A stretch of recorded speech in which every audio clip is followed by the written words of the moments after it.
जय श्री कृष्णा दोस्तों, हरि की वाणी चैनल में आपका स्वागत है। आज हम आपके लिए तिल चौथ की कहानी लेकर आए हैं। एक शहर में देवरानी जिठानी रहती थी। देवरानी गरीब थी और जिठानी अमीर थी। देवरानी गणेश जी की परम भक्त थी और देवरानी का पति जंगल से लकड़ी काटकर बेचता था और अक्सर बीमार रहता था। देवरानी जिठानी के घर का सारा काम करती थी और बदले में जिठानी बचा हुआ खाना, पुराने कपड़े आदि उसको दे देती थी, जिससे देवरानी का परिवार चल रहा था। माघ के महीने में देवरानी ने तिल चौथ का व्रत किया। 5 रुपए का तिल व गुड़ लाकर तिलकुटा बनाया। पूजा करके तिल चौथ की कथा सुनी और तिलकुटा छीके में रख दिया और सोचा कि चांद उगने पर पहले तिलकुटा और उसके बाद ही वह कुछ खाएगी। कथा सुनकर वह जिठानी के यहाँ काम करने चली गई और खाना बनाकर जिठानी के बच्चों से खाना खाने को कहा। तो बच्चे बोले कि माँ ने व्रत किया है और माँ भूखी है। जब माँ खाना खाएगी तभी हम भी खाएंगे। जेठ जी को भी खाना खाने को कहा तो जेठ जी बोले, मैं अकेला नहीं खाऊंगा, जब चांद निकलेगा और तब सब खाएंगे, मैं भी तभी खा लूँगा। देवरानी ने कहा, मुझे तो घर जाना है, इसलिए मुझे खाना दे दो। तब जिठानी ने कहा, आज तो किसी ने भी भोजन नहीं खाया, तो मैं कैसे दे दूँ? तुम सुबह सवेरे ही बचा हुआ खाना ले जाना। तब देवरानी अब उदास मन से अपने घर चली आई। अब देवरानी के घर में पति बच्चे सब आस लगाए बैठे थे कि भाई आज तो त्योहार है, सकट चौथ है, तो इसलिए कुछ पकवान आदि खाने को मिलेगा। परंतु जब बच्चों को पता चला कि आज तो रोटी भी नहीं मिलेगी तो बच्चे रोने लगे। तब उसके पति को बहुत गुस्सा आया और कहने लगा कि सारा दिन काम करती है, फिर भी 2 रोटी नहीं ला सकती, तो क्यों करती है काम? क्या फ़ायदा तेरा काम करने का? पति ने गुस्से में आकर पत्नी को कपड़े धोने के धोवने से मारा और धोवना हाथ से छूट गया तो पाटे से मारा। वह बेचारी गणेश जी को याद करती हुई रोते रोते पानी पीकर सो गई। उस दिन गणेश जी देवरानी के सपने में आए और कहने लगे, धोवने मारी पाटे मारी, सो रही है ये जाग रही है? वह बोली, कुछ सो रही हूँ, कुछ जाग रही हूँ। तब गणेश जी बोले, भूख लगी है, कुछ खाने को दे। तब देवरानी बोली, क्या दूँ? मेरे घर में तो अन्न का एक दाना भी नहीं है। जिठानी बचा कुचा खाना मुझे देती है, आज तो वह भी नहीं मिला। पूजा का बचा हुआ तिलकुटा छीके में पड़ा है, वही खा लो। गणेश जी ने तिलकुटा खाया और उसके बाद कहने लगे, धोवने मारी पाटे मारी, निमटाई लगी है, कहाँ निमटे? वह बोली, ये घर पड़ा है, जहाँ इच्छा हो वहीं निमट लो। फिर गणेश जी बोले, अब कहाँ पहुँचूं? तब देवरानी को बहुत गुस्सा आया कि कब से तंग किए जा रहे हो। सो वह बोली गुस्से में कि मेरे सर पर पहुँच दो, और कहाँ पहुँचोगे? सुबह सुबह जब ये कहकर वह सो गई।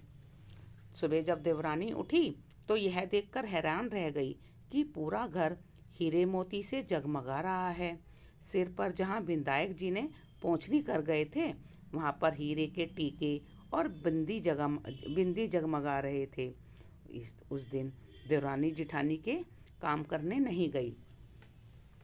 जिठानी ने कुछ देर तो उसकी राह देखी, फिर बच्चों को देवरानी को बुलाने भेज दिया।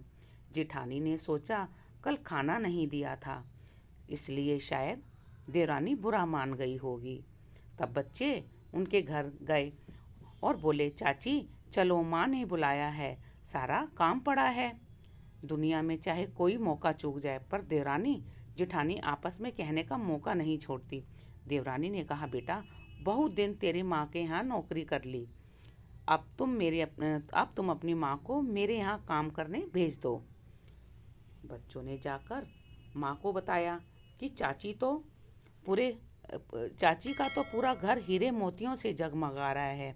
तब जेठानी दौड़ती हुई देवरानी के पास आई और पूछा कि यह सब कैसे हुआ।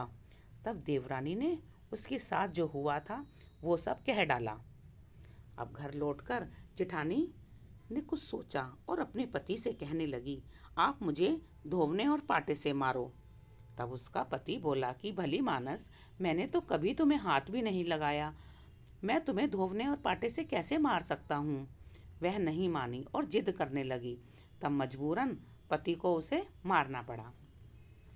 अब मार खाने के बाद उसने ढेर सारा घी डालकर चूरमा बनाया और छीके में रखकर सो गई।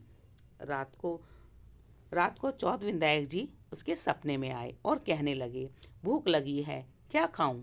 तब जेठानी ने कहा, हे गणेश जी महाराज, मेरी देवरानी के यहाँ तो आपने सूखा चुटकी भर तिल खाया था, मैंने तो झरते घी का चूरमा बनाकर आपके लिए छीके में रखा है, फल और मेवे भी रखे हैं, जो चाहे खा लो। अब गणेश जी बोले, अब निमटे कहाँ। जेठानी बोली कि उसके यहाँ तो टूटी फूटी झोपड़ी थी, मेरे यहाँ तो कंचन का महल है, जहाँ चाहे निमटो। फिर गणेश जी ने पूछा, अब पहुँचूँ कहाँ। जेठानी बोली, मेरे ललाट पर बड़ी सी बिंदी लगाकर पहुँच दो। धन की भूखी जेठानी सुबह बहुत जल्दी उठ गई। सोचा हीरे मोती जवाहरात से भर चुका होगा। ऊपर देखा तो पूरे घर में गंदगी फैली हुई थी, तेज बदबू आ रही थी। उसके सिर पर भी बहुत सी गंदगी लगी हुई थी। उसने कहा, हे गणेश जी महाराज, यह आपने क्या किया, मुझसे रूठे और देवरानी पर टूटे। तब जेठ जी ने घर और की सफाई करने की बहुत कोशिश की, परंतु गंदगी और ज़्यादा फैल गई। जेठानी के पति को मालूम चला तो वह भी बहुत गुस्सा हुआ और बोला, तेरे पास इतना कुछ तो है, फिर भी तेरा मन नहीं भरा। परेशान होकर चौथ के विनायक जी से मदद की, विनती की और कहने लगी, मुझसे बड़ी भूल हुई, मुझे क्षमा करो। विनायक जी ने कहा कि देवरानी से जलन के कारण तूने जो कुछ किया था वह उसी का फल है। अब तू अपने धन में से आधा धन उसे देगी, तभी यह सब साफ होगा। तब उसने आधा धन तो बांट दिया, किंतु मोहरों की एक हांडी चूल्हे के नीचे गाड़ रखी थी। उसने सोचा किसी को पता नहीं चलेगा और उसने उस धन को नहीं बांटा। तब उसने कहा, हे चौथ विनायक जी, अब तो अपना यह बिखराव समेटो। वह बोले, पहले चूल्हे के नीचे गड़ी हुई मोहरों की हांडी और ताक में रखी हुई सुई की भी पाती कर। इस प्रकार विनायक जी ने सुई जैसी छोटी चीज का भी बंटवारा करवाकर अपनी माया समेटी। तो हे गणेश जी महाराज, जैसी आपने देवरानी पर कृपा करी वैसी सब पर करना। कहानी कहने सुनने वाले, हुंकारा भरने वाले सब पर अपनी कृपा करना, किंतु जेठानी की जैसी सजा किसी को मत देना। बोलो गणेश जी महाराज की जय।